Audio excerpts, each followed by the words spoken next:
Her true story from WYOMING. On my birthday, my son abandoned me at a nursing home. A week later, I hit the lottery and never looked back. He said I was too much to handle. Turns out, I was too rich to chase. Your mom doesn't need love, she needs a facility. I had just dropped a glass of water. My hands were trembling from the arthritis that had crept in over the past few years. It slipped right out of my grip and shattered on the kitchen floor, scattering jagged shards across the tile.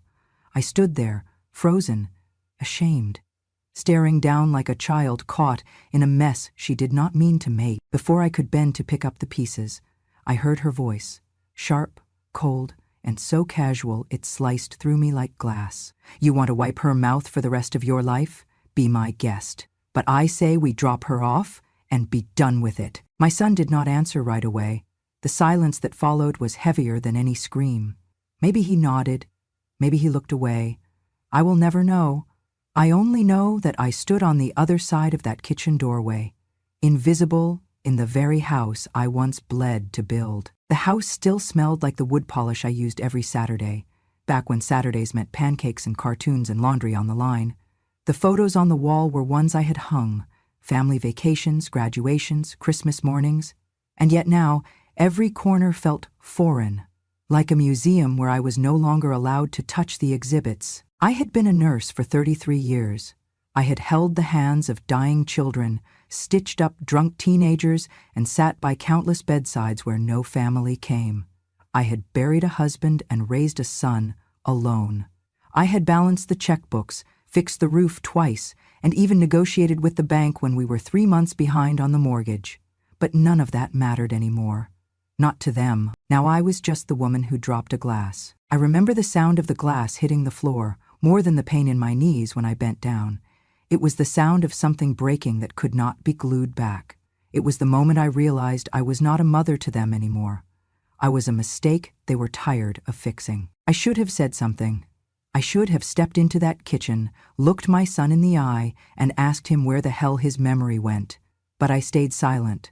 Not because I agreed, but because I was afraid that if I opened my mouth, the only thing that would come out was a sob. There is a specific kind of humiliation that lives in silence.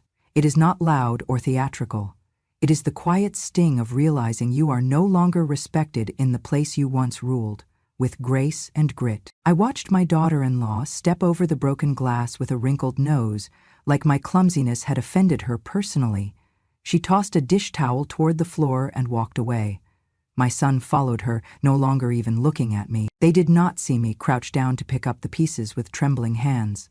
They did not see the cut I got on my palm or how I wiped the blood on my old housecoat. They did not hear the quiet apologies I whispered, not to them, but to myself, for staying this long, for believing I still mattered here. That night, I sat in the small guest room they had pushed me into 2 years ago. The walls were bare. No family photos. No smell of my favorite soap. Just a bed, a small dresser, and a window that looked out onto a backyard I once gardened with joy. I thought about all the times I had said no to help, no to moving into assisted living, no to selling the house. I had said no because I thought being here, with my son, meant something. I thought love was stronger than inconvenience. But that day, in that kitchen, I understood something that took me almost 8 decades to learn. People do not always remember what you gave. They remember what you need.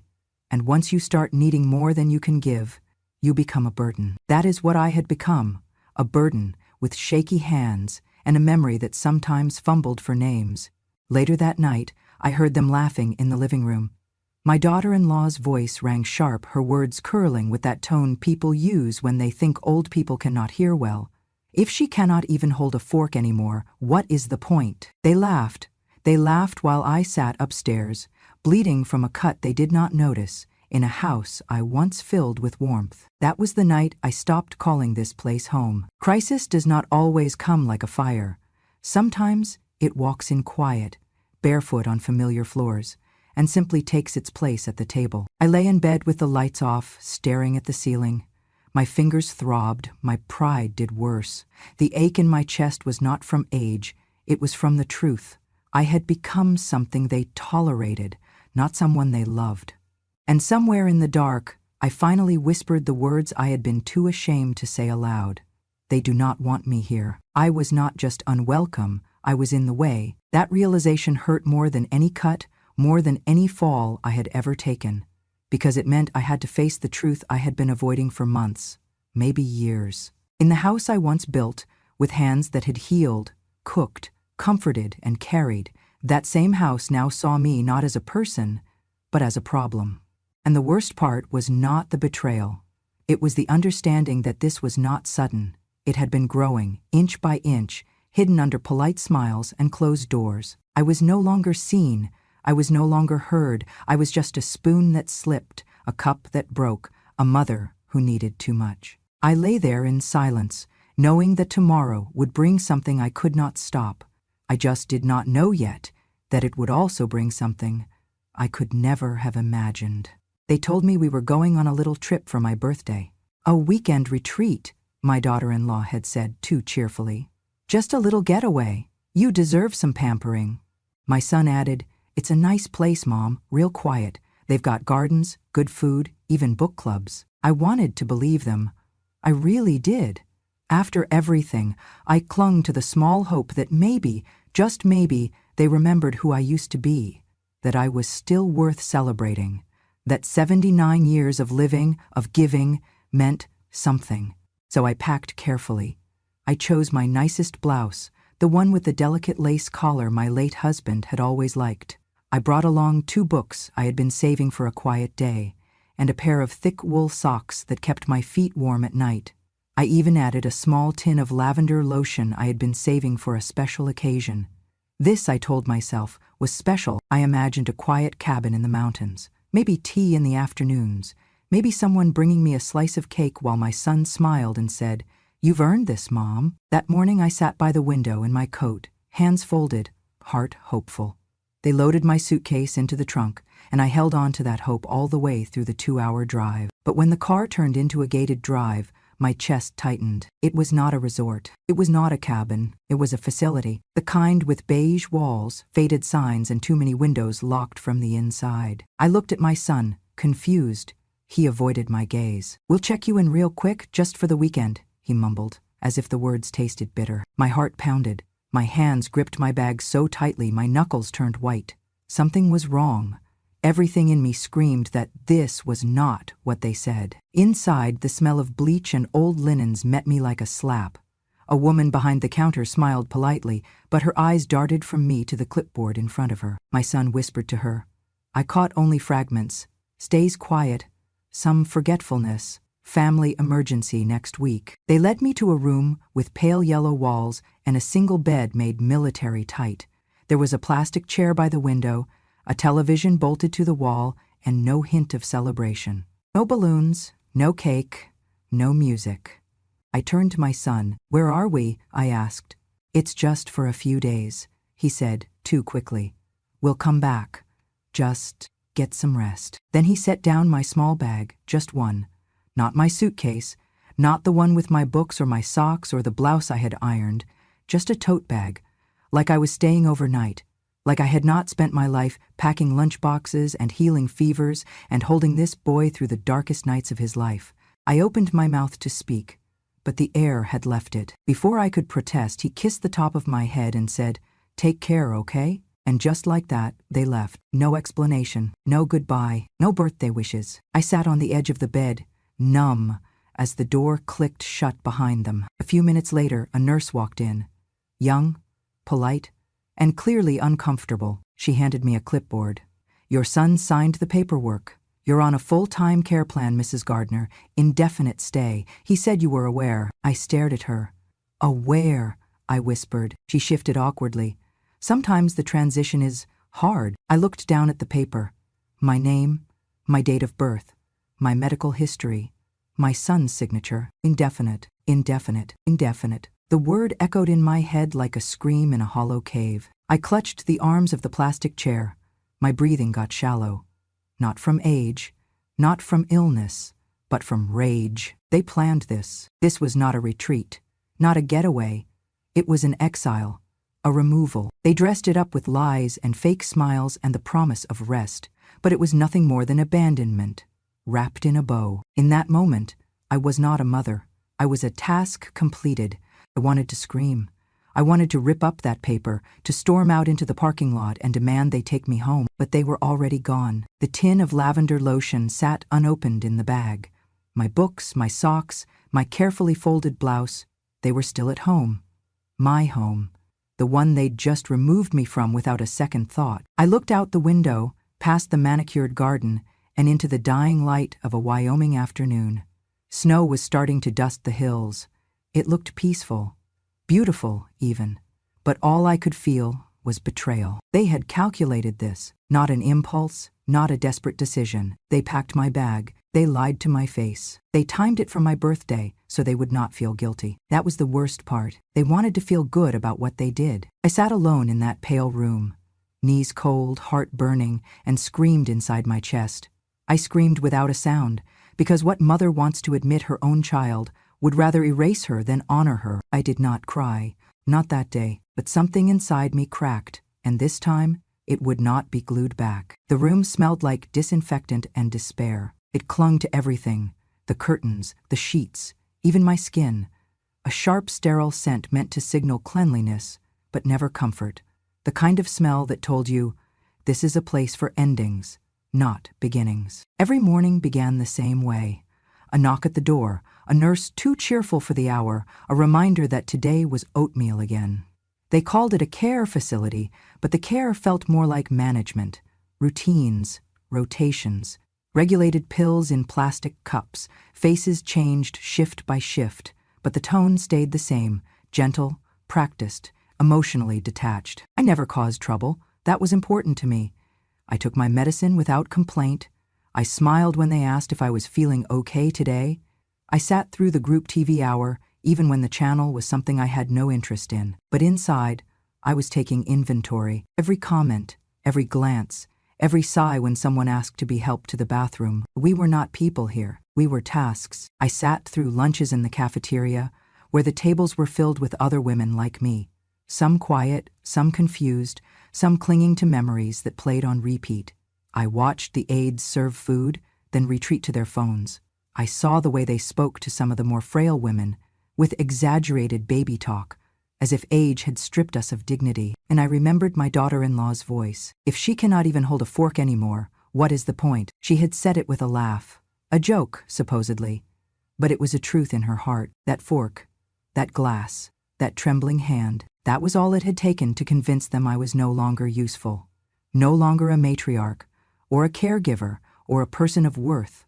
Just another expense in the spreadsheet of their lives. In the hallway outside my room, there was a bulletin board decorated with cut-out leaves and construction paper pumpkins. Fall into friendship, it read. Below it were sign-up sheets for bingo, chair yoga, and memory games. I stared at it one afternoon and wondered how long I would have to be here before I gave in and wrote my name, but I could not do it. Not because I was better than this place, not because I thought I was above the others, but because I was still mourning something no one else could see. The moment I stopped being someone's mother and became someone's burden. There was a woman across the hall, maybe 10 years older than me, who spent her afternoons staring out the window and whispering names. I asked her once who she was talking to. She said, all the people who said they'd visit. That stayed with me. She was not angry, not bitter, just waiting, hoping. And I realized I had already let that hope die. I was not waiting for my son, not for a birthday card, not for an apology. I was waiting for something else. Not revenge, not yet, just clarity. Every night, as I lay in my narrow bed under the thin blanket, I repeated her words, all the people who said they'd visit. I imagined all the mothers, grandmothers, wives who had sat in this same bed, looking at the same crack in the ceiling, wondering where their lives had gone. And I knew then I was not the first woman to be quietly discarded by the very people she had lived for. It was a strange kind of comfort. Misery, as they say, loves company. But I was not miserable. I was furious. And beneath that fury, something unexpected. Focus. I had spent the past few years apologizing for needing help, for being old, for taking up space. No more. If they wanted to forget me, fine. But them, I would not forget. And I would not forgive. My hands still shook. My memory still skipped sometimes, like a record with a scratch. but my mind was clear. Clearer than it had been in months, because now I knew exactly where I stood. I was in a room that smelled like antiseptic and hopelessness. But I was not broken. Not yet, not even close. It was on the third Thursday, I think. Or maybe the fourth. Time moved differently in that place. Slow, syrupy, and without punctuation. I was looking through the small bookshelf in the common area, the one where residents donated old paperbacks and large print magazines. Most of the titles were mysteries or devotionals, dog-eared and dusty, the kind of books people left behind when they thought they would not need them anymore. Tucked behind a copy of Wuthering Heights was a thicker novel, cloth-bound, faded blue, the collected works of Emily Dickinson. I recognized it instantly. It was mine, not just the same edition. Mine. My name was on the inside cover, written in Helen's handwriting, still neat even after all these years. I sat down hard in the armchair by the window, heart pounding like I had seen a ghost. She had given me that book on my 21st birthday, back when we were both still working at the hospital in Cheyenne. She was a nurse too, sharp, funny, fearless in a way I never quite managed to be. Helen had loved me once. I knew it, even though we never spoke it aloud. Not because she said anything, but because of all the things she never had to. The way she made me soup when I had the flu. The way she looked away when I brought up the man who would become my husband. The way she wrote me letters, even after I married him and moved away. I opened the book slowly, like it might crumble. Between pages 112 and 113 was a folded envelope, yellowed but sealed. I stared at it for a long time before breaking the seal. Inside was a letter, dated nearly 15 years ago. My dearest Ruth, if you are reading this, then life has brought you low enough to search for something soft, even if it is just paper and memory. I do not know where you are or how old we are now, but I know one thing. You deserved better. Not from me, I think I did love you as best I could, but from the world, from life, from whatever cruel hand has made you feel small again. So here is something I bought on a whim. A lottery ticket. Silly, I know. But if the world is going to be unfair, maybe luck can even the scales. The numbers are mine, but the hope is for you. If you ever feel like life has taken everything, try this, just once, just in case the universe owes you something back. With more love than I ever said aloud, Helen. Taped to the bottom of the page was a folded lottery ticket, brittle at the edges, numbers printed faintly. I did not cry, I laughed, not from joy, and not from delusion, but from the absurdity of it all. Even from the grave, even after decades apart, Helen still believed I was worth more than I had settled for. It was not about the numbers. It was about the faith that someone out there, someone long gone, still thought I deserved one last gift. I held the ticket between my fingers and looked out the window. Snow had started to fall again, soft flakes dancing against the gray sky. The wind moved the branches of the trees in the courtyard, like they were waving.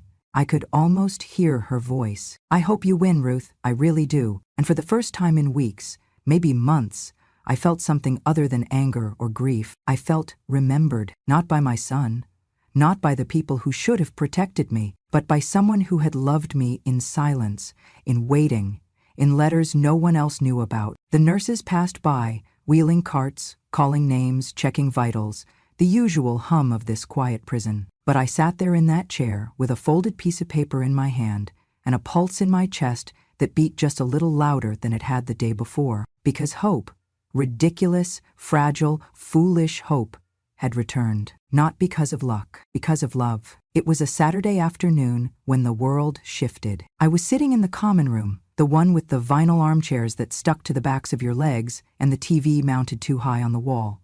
Most of the residents had dozed off, their heads tilted back, mouths slightly open, a soft chorus of snores filling the stale air. A nurse was flipping through channels with little interest, landing finally on the local news, just in time for the lottery numbers. I did not lean forward. I did not expect anything. I had tucked Helen's ticket into my coat pocket more out of ritual than belief. But I watched. The numbers came up slowly, one by one, like they always do. 6, 14, 22. My hand tightened around the paper. 33, 41. I stopped breathing. 54. For a moment, everything was still. I unfolded the old slip of paper from my pocket. The ink had faded a little, but the numbers were clear. I read them again, then again, a fourth time. All 6 numbers, every single one. I had won. No one noticed. The nurse kept flipping channels. One of the residents stirred in her sleep. Somewhere down the hallway, someone coughed, but in my chest, a drum was pounding, steady and fast and hard to believe.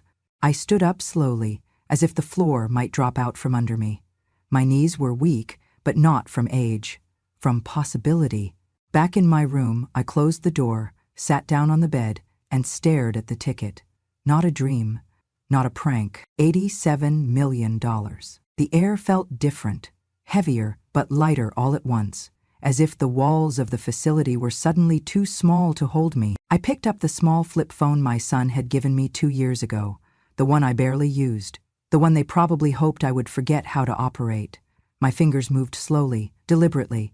I knew exactly who I was calling. Michael Thompson, attorney at law, a former student of mine from when I taught nursing part-time. He had always been bright, respectful, and just rebellious enough to think a woman like me was worth listening to. When he answered, his voice cracked with surprise. "Mrs. Gardner?" "Hello, Michael," I said. "I need your help, and your absolute discretion." He came to see me that evening, no questions asked. I had him meet me in the rear garden courtyard, where the cameras could not see and the nurses rarely bothered to look. I showed him the ticket. He blinked, swallowed, then smiled in a way that was all professionalism and a little boyish awe. "Is this real?" he asked. "As real as the silence in this place," I said. We got to work immediately. He made arrangements to claim the prize through a blind trust. Everything routed carefully, quietly, so that my name would not appear in headlines. We used Helen's initials as the trust's name. I told him I wanted it all handled within a week, and I wanted full control. Then came the second part. "I want you to find out who owns my old house," I told him. "And I want to buy it." He tilted his head. "Under your name?" "No," I said. "Under the trust. I do not want them to know it is me. Not yet." Michael nodded slowly. "You want to stay hidden until the right moment," I said. He made the calls.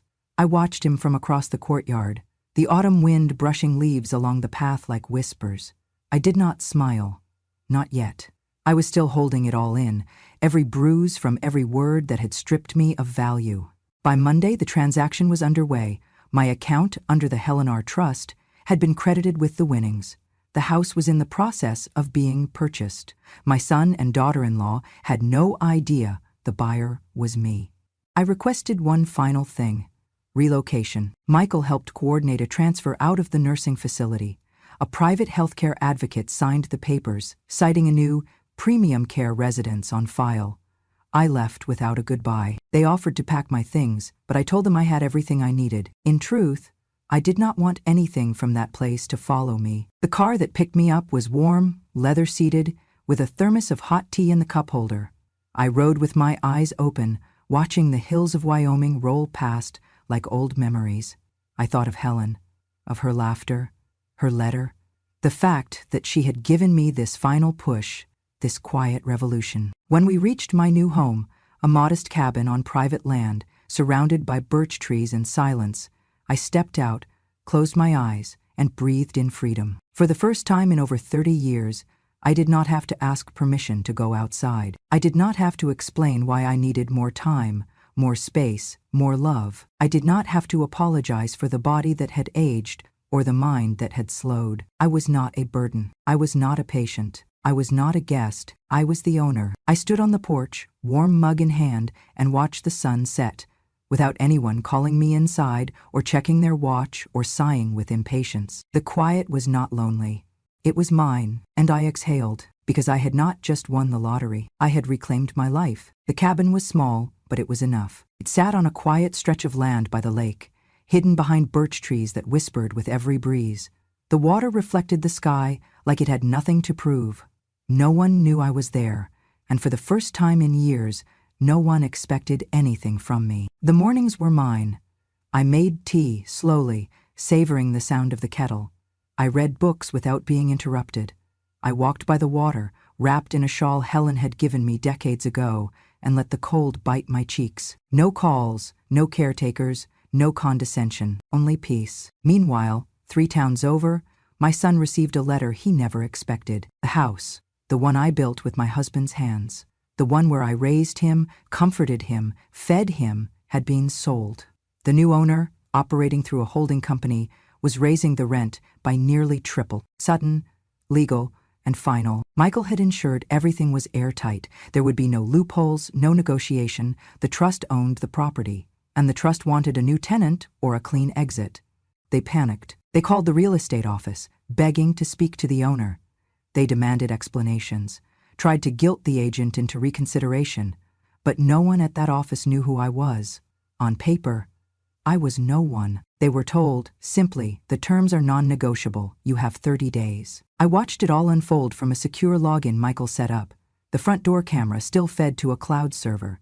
He made sure I had access. I saw my daughter-in-law standing on the porch, waving a letter in the air, furious. My son behind her, phone to his ear, face pale. Boxes started appearing within a week. They had nowhere to go. Their lifestyle was too inflated, their savings too thin. They had spent the last 2 years living like royalty in a castle they never owned. And now, the castle had evicted them. I watched as they hauled boxes down the steps I had scrubbed on my hands and knees for 20 years. I watched them argue over what to keep and what to toss. I watched them fill a dumpster with things I once considered heirlooms, and I did not smile. Not because I was soft, but because it was not satisfaction I felt. It was justice. There is a difference between revenge and balance. I was not trying to hurt them. I was simply reclaiming the space they stole from me. They had made their choice. They turned me into a transaction, and so I responded in kind. The house became a number on a spreadsheet. The rent became a line on an invoice. They wanted to treat me like an inconvenience. Now the inconvenience had sent them packing. As they drove away in a rented moving truck, I closed the laptop and looked out over the lake. A duck skimmed the surface, leaving a gentle wake behind it. I did not cry.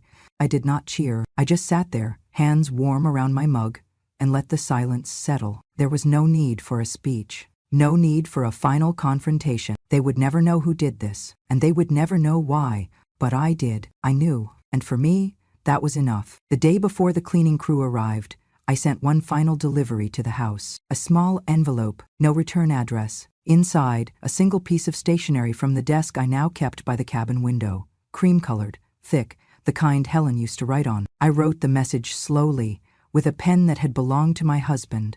The ink flowed smooth, steady, certain. I folded the note once, then again, placed it in the envelope and sealed it. No name, no signature, just the words I had waited too long to say. Michael arranged the drop-off. The courier was instructed to leave it taped to the front door. Nothing dramatic, nothing loud. The message read, "Too much to handle? Turns out, you were too cheap to forgive." It was the only thing I left behind. I never heard their reaction. I did not want to. It was not for them. It was for me. They had called me difficult, needy, fragile, inconvenient, but I had never once raised my voice. I had never once slammed a door or thrown a plate or made them feel half as small as they made me feel every single day. They said I was too much, and yet they took everything I had to give, my time, my history, my home, and still decided I was not worth the effort of kindness. So I left them the only thing they left me, cold truth. It was not a plea for closure, not a cry for reconciliation. It was a ledger, balanced, paid in full. They had made me feel disposable, forgettable. They forgot, of course, that some things don't break when you drop them.